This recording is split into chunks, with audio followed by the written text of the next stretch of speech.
നിലവിൽ ഇൻഡസ്ട്രിയിലുള്ള ടേംസിന് ഘടകവിരുദ്ധമായി ഒരു ടേംസിലാണ് പടം കളിക്കേണ്ടി വരുന്നതെങ്കിൽ ഞങ്ങൾ പടം കളിക്കാൻ തയ്യാറല്ല. അല്ല, അതെന്താണ് ഇപ്പോൾ ഈ നിലവിലുള്ള ടേംസിന് വിരുദ്ധമായെന്നൊക്കെ പറയുന്നുണ്ടല്ലോ, എന്താണ് ശരിക്കും പ്രശ്നമെന്നൊന്ന് വിശദീകരിക്കാമോ? അല്ല, പ്രശ്നം നമ്മളിപ്പോ സാധാരണ കൊടുത്തുകൊണ്ടിരിക്കുന്നത് മലയാള സിനിമയ്ക്ക് ആദ്യത്തെ ആഴ്ച 60%, സെക്കൻഡ് വീക്ക് 55%, തേർഡ് വീക്ക് 50%മാണ് പ്രൊഡ്യൂസർക്ക് നൽകിക്കൊണ്ടിരിക്കുന്നത്. ഈ ചിത്രത്തിന് അതിന് ഘടകവിരുദ്ധമായി ആദ്യത്തെ 2 ആഴ്ച 60% ഷെയർ പ്രൊഡ്യൂസർക്ക് കിട്ടണമെന്നാണ് അവർ ആവശ്യപ്പെടുന്നത്. അപ്പൊ ആ ഒരു ടേംസ് കൊടുക്കാൻ നമ്മൾ തയ്യാറില്ല. കാരണം ഇപ്പോഴും തന്നെ തിയേറ്ററുകൾ സർവൈവ് ചെയ്യാൻ ഭയങ്കരമായി ബുദ്ധിമുട്ടിയിരിക്കുന്ന ഒരു സമയമാണ് കേരളത്തിൽ. അപ്പൊ ആ സമയത്ത് ഞങ്ങൾ വളരെ പ്രതീക്ഷയോടെ കാത്തിരിക്കുന്ന ഒരു പടം തന്നെയാണ് പേട്രിയറ്റ്, അതിന് സംശയമൊന്നുമില്ല.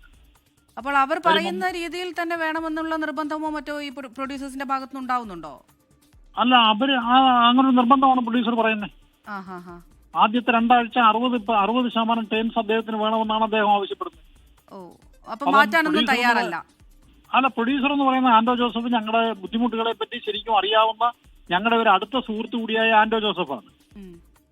അപ്പം അതിനൊന്നും ഞങ്ങൾക്ക് സംശയമൊന്നുമില്ല. ചിത്രം ഒരുപാട് എക്സ്പെൻസീവ് ആണ്. മമ്മൂക്കയും മോഹൻലാൽ ഒരുപാട് വർഷത്തിന് ശേഷം ഒരുമിച്ച് അഭിനയിച്ച പടമാണ്. ഞങ്ങൾ ഈ വെക്കേഷൻ സമയത്ത് ഞങ്ങൾക്ക് ഏറ്റവും കൂടുതൽ പ്രതീക്ഷയുള്ള പടമാണ്. അതിനൊന്നും ഒരു സംശയവുമില്ല. പക്ഷേ ഒരു ആവശ്യമില്ലാതെ നിലവിലില്ലാത്ത ഒരു കീഴ്വഴക്കം ഇനി ഉണ്ടാക്കിയെടുക്കാൻ ഞങ്ങൾ തയ്യാറല്ല. അപ്പോ ചിത്രം പ്രദർശിപ്പിക്കേണ്ട എന്നുള്ളൊരു രീതിയിലേക്കാണ്, അല്ലെങ്കിൽ അങ്ങനെ ഒരു തീരുമാനത്തിലേക്കാണോ എത്തുന്നത്? അദ്ദേഹം പറയുന്ന ടേംസ് അനുസരിച്ചുള്ള എഗ്രിമെന്റ് ഒപ്പിടുകയോ ചിത്രം പ്രദർശിപ്പിക്കുകയോ ചെയ്യരുതെന്ന് എല്ലാ തിയേറ്ററുകാർക്കും ഞങ്ങൾ നിർദ്ദേശം നൽകുകയും.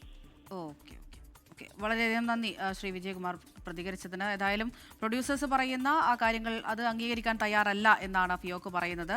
ലോകത്തെവിടെയായാലും ഏത് സമയത്തും 24 വാർത്തകളും ഓഗ്മെന്റഡ് റിയാലിറ്റി പാക്കേജുകളും എക്സ്പ്ലെയിനറുകളും വിശദമായി കാണാൻ ഞങ്ങളുടെ യൂട്യൂബ് ചാനൽ നിങ്ങൾക്ക് സബ്സ്ക്രൈബ് ചെയ്യാം.